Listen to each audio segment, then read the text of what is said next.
Happy Saturday, guys. It is Saturday, but you know what it is today, too?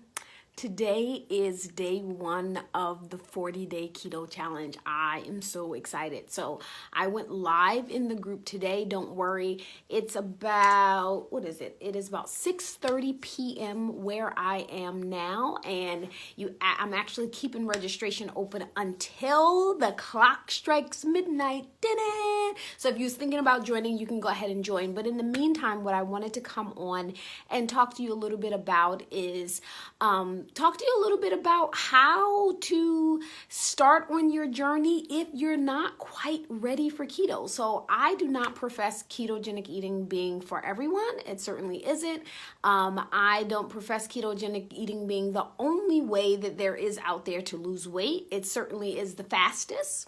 It certainly is one of the most scientifically proven ways of doing it with speed. You will lose weight quickly on ketogenic, and going through the phases in which I do in my program is the way that you'll keep it off as well. But what happens if you're like, you know what, I'm just not giving up bread and rice? What am I going to do when I want to lose weight, but I've tried everything and I still don't want to give up bread and rice? So here is a couple of tips that I want to share with you. So the first thing that I'm going to share with you is break your sugar addiction. That is so important. So many people, sugar is actually the most addictive drug in the world. It is not heroin, people. It is not even coffee, as many people think it is. It is sugar, because sugar comes in so many forms and they use it in so many different things. So we went through this kind of like, especially in the West, we went through this low fat phase. Like everything was low fat, low fat. But when you take away the fat, you take away the taste. And in order to make things taste good, what they did was they substituted the fat with sugar and with salt. So we have all of this additional sugar in all of its many forms. It can come in over 50 different forms that they can add it to your food. But in addition to that, we also have not just an addiction to sugar, but an addiction to grains, right? So, I was recently talking to a client and she's like, I just don't feel like it's dinner if it's no rice or bread on the plate. And that is really a mental addiction of what you feel is that you have to have in food. Because honestly, food is just a delicious way to get your nutrients in, right? It really doesn't matter what form it comes into, right? So you can have an orange that is full of vitamin C. You can also have a green pepper that has 3 times as much vitamin C as an orange. But people won't go pick up a green pepper and have it for a snack, because in their mind, you're like, well, you don't snack on green peppers. But that's not necessarily true, because you actually can. Some people do in many cultures. I actually was telling somebody the other day that I had a brother-in-law, one of my sisters, my second oldest sister. She actually married, her husband was from Turkey. And mashallah, he passed away many years ago.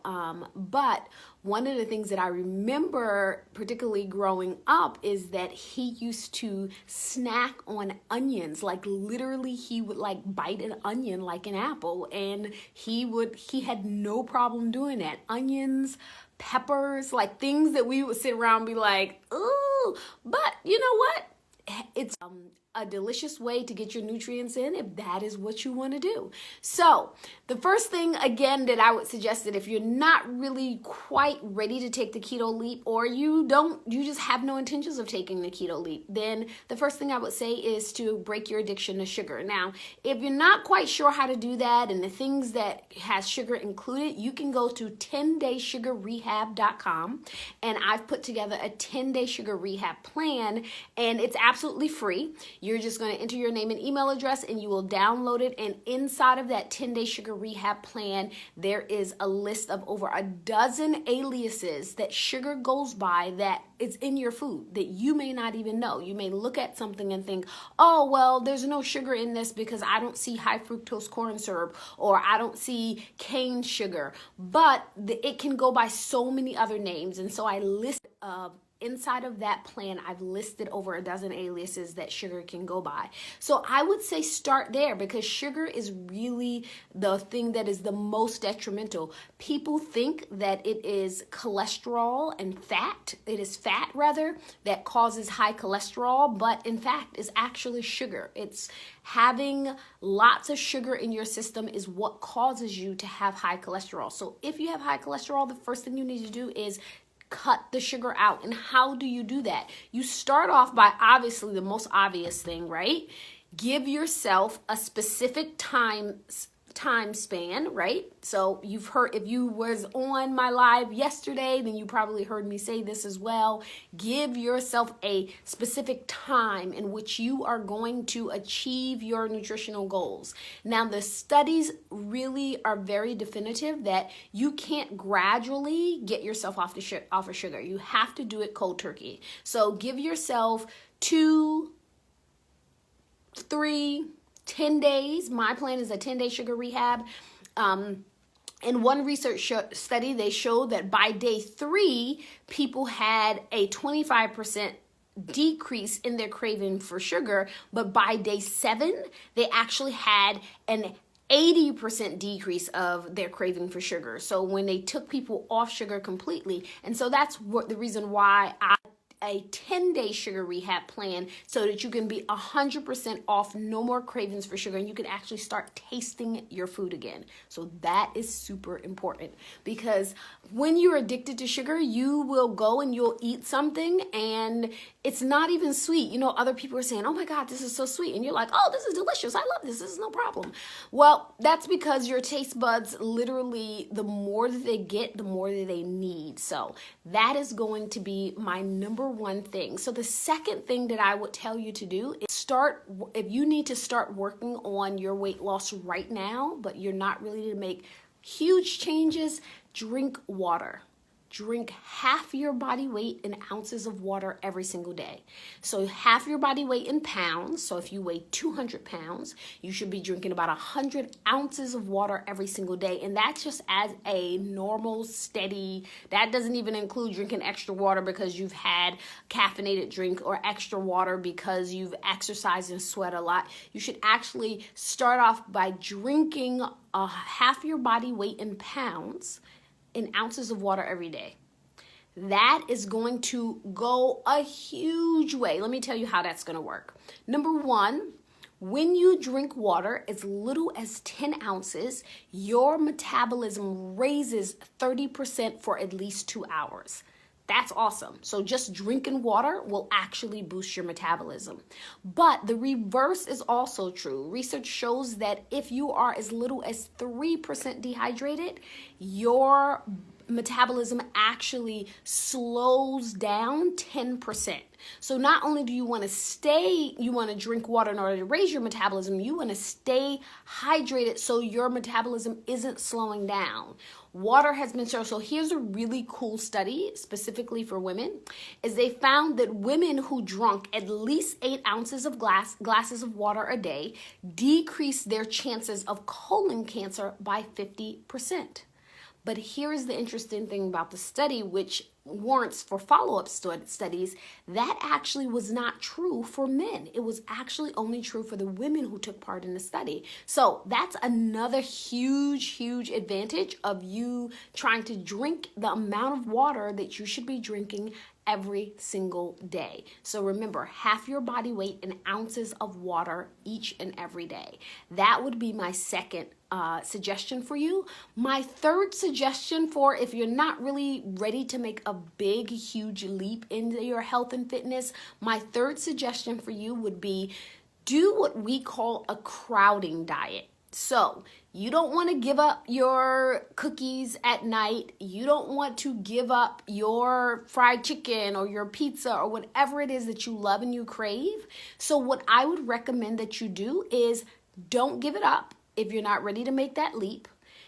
Start adding things to your diet. So what I would do with clients who had food addictions is I would begin to say, okay, we're not going to talk about the things that you can't eat. What we're going to do is we're going to say every single day, you must have one cooked green.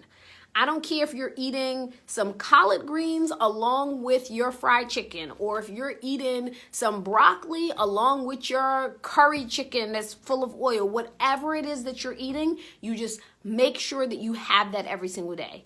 And then we start adding a second. Now, after you have a cooked green, you're going to have at least one salad a day. Doesn't matter if you're eating McDonald's, you have to have a salad before you eat that McDonald's, right? So that way, by the time we get done adding all of the healthy things to your diet, it actually will crowd out the unhealthy things. So that is called the crowding technique. And that's really, really helpful for people who have food addictions, for people who are severely and morbidly obese, because it becomes a method of you really slowly changing your mentality around food. Because really, to start off with, it's really a mental game, right? Particularly when you have a lot of weight to lose. So those are my 3 suggestions that I'm going to give you. If you're not quite ready to make huge, big changes, I want everybody to be healthier. Even if you aren't ready to make a keto leap, or you aren't ready to hire a trainer or a coach, I want to make sure that you have tools and techniques that's going to improve your health. All right?